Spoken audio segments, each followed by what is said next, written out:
आपसी समझ और सम्मान।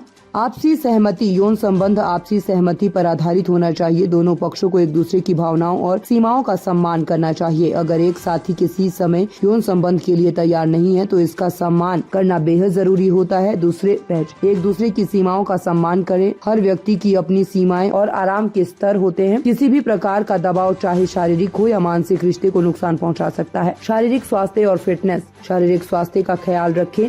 एक स्वस्थ यौन जीवन के लिए शारीरिक स्वास्थ्य महत्वपूर्ण होता है।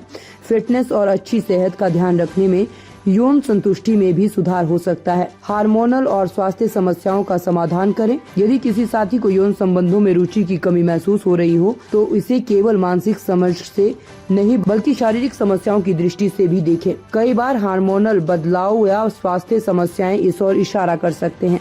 उदाहरण के लिए बेसिक स्ट्रेटेजी का उपयोग करके आप हाउसेज को कम कर सकते हैं। पोकर जैसे खेलों में कौशल, मनोविज्ञान और खेल को पढ़ने की क्षमता महत्वपूर्ण होती है। आपको अन्य खिलाड़ियों के व्यवहार और शर्तों पर ध्यान देकर अपनी रणनीति तैयार करनी होती है। एक दूसरे की जरूरतों को प्राथमिकता देना। संतुलित संतुष्टि। ये आवश्यक है कि दोनों साथी एक दूसरे की यौन जरूरतों को समझें और उनका सम्मान करें। किसी एक की जरूरतों को नजरअंदाज करना रिश्ते में असंतुलन पैदा कर सकता है।